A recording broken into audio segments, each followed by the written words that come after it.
Welcome back to another Ash Design training video. Today I am so excited to show you our brand new Apmed Effects templates. These are a great way just to take your beautiful images and just add some effects to them that are really going to create some wow. Today I'm going to show you our attitude template, and this template is perfect for seniors or for sports photography, and you would just really be creative with it. It's so much different than the traditional templates, and it's just a way to really add some jazz to your images. So let me show you what we're working with.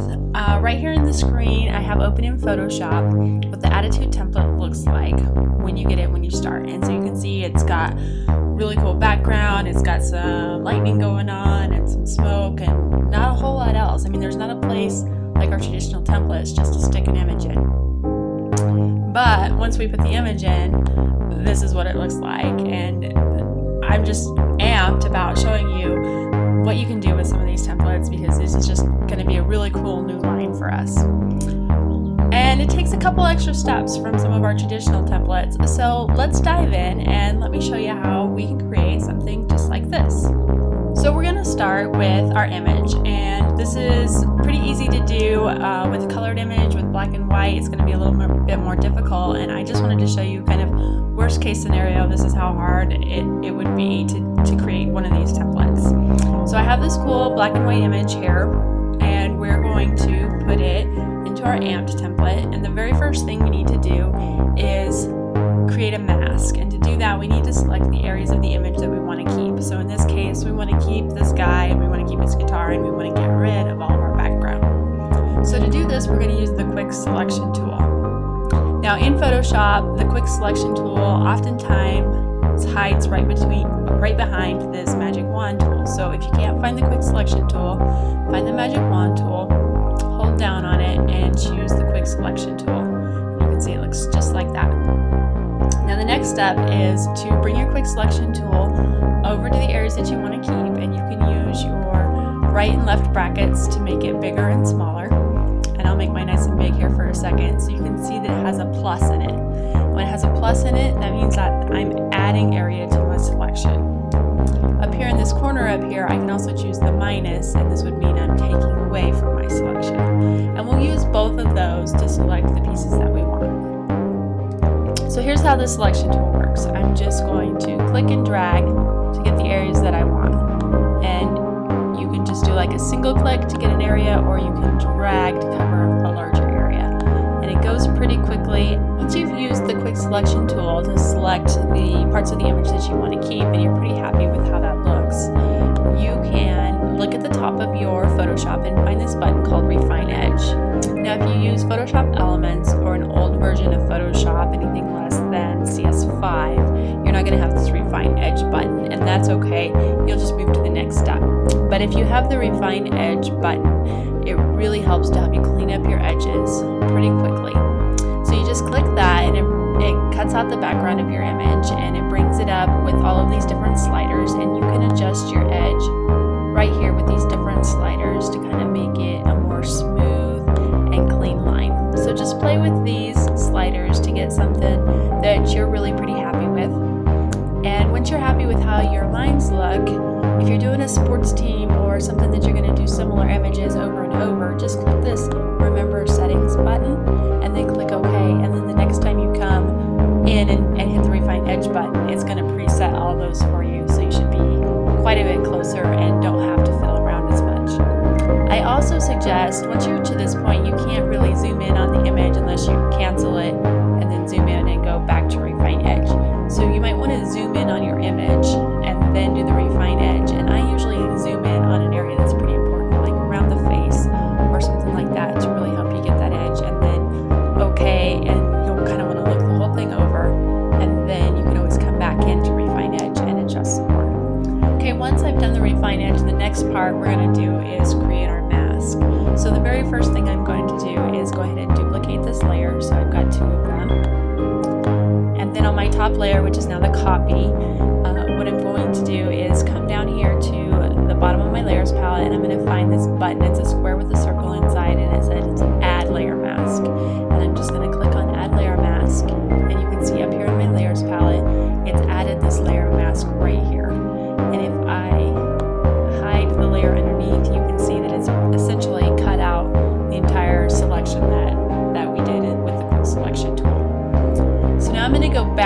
layer that we added, and I'm going to show that one, and I'm just going to lower the opacity of that down to like 60% so you can kind of see it in the background. Now the other thing I'm going to do at this point is add a new layer, and at the bottom of your layers palette there's this little square with the corner turned up, and if you just click on that, it's going to add a new layer. And then if you just make sure you have white and get your paint bucket, and you can just paint that white. And I'm just going to make sure that my white layer is on the bottom. So I've got my white layer, and then I've got my layer that's set at 60% opacity so I can see it a little bit in the background. And then I've got the layer that I'm going to work on, and this is the layer that has the mask on it.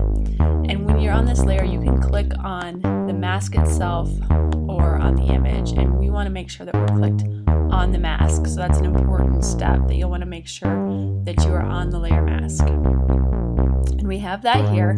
So the next step is to go and get a brush.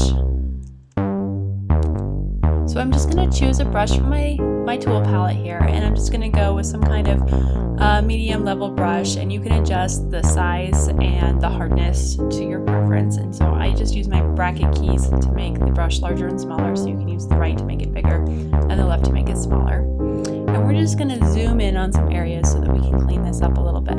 So I'm just going to get my magnifying glass, and we'll zoom in over here on this guitar and do a little bit of work in this area. So from here you can choose black or white. You're going to use white if you want to add to the image, and you're going to choose black if you want to take it away. So I have my black and I have my brush, and there's a little edge right here that I want to get rid of. I don't want that in my image, so I can just paint right on that edge, and it's going to take it out. Now the steadier hand you have, the better for this spot. Okay, and I'm just going to zoom in a little bit more, and I'm going to switch to my white and get my brush and size it for this little piece right here, and same type of thing.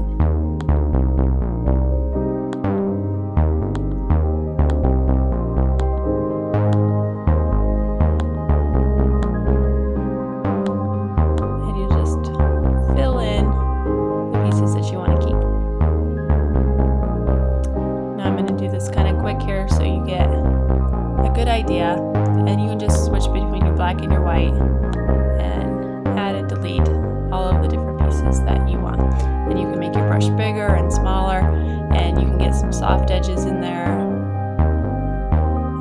or if you want to get real detailed, you can make it a little bit harder edge, and you're just going to go through and clean up the lines all around your image. Now once you're pretty happy with how your cutout looks and all of your edges, you're ready to pull it over into the template. And so I'm just going to turn off this layer underneath, so I just have my mask layer and my white layer, and I can just verify that everything looks pretty neat. And then I'm going to just make sure I have that layer highlighted, make sure I have my selection tool here, and I'm just going to drag it over into my template. And then when I bring it in here, the only thing I really need to pay attention to is that my template, my image is between the background and the foreground. And as long as it's in there, that's just perfect. And you can move it around, and you can change the size if you need to. Control T to change the size bigger or smaller. And then once you have it placed where you want, you can also move the clouds that are both in the background and in the foreground to create a customized effect, depending on areas that you might want to hide or showcase, or just some kind of effect that you're going for. You know, you can make these up higher, or you can bunch them up down lower, and it really just can be a lot of fun and just add a lot of pizzazz. And again, I just love this attitude template. It's perfect for seniors and sports, but we also have our Apmed Effects templates in a wide range of designs to fit all of your images. So make sure you check it out. It's really very cool. Now, each of our Apmed Effects also comes with customized brushes, so that you can go back in and you can add, in this case, some of that smoke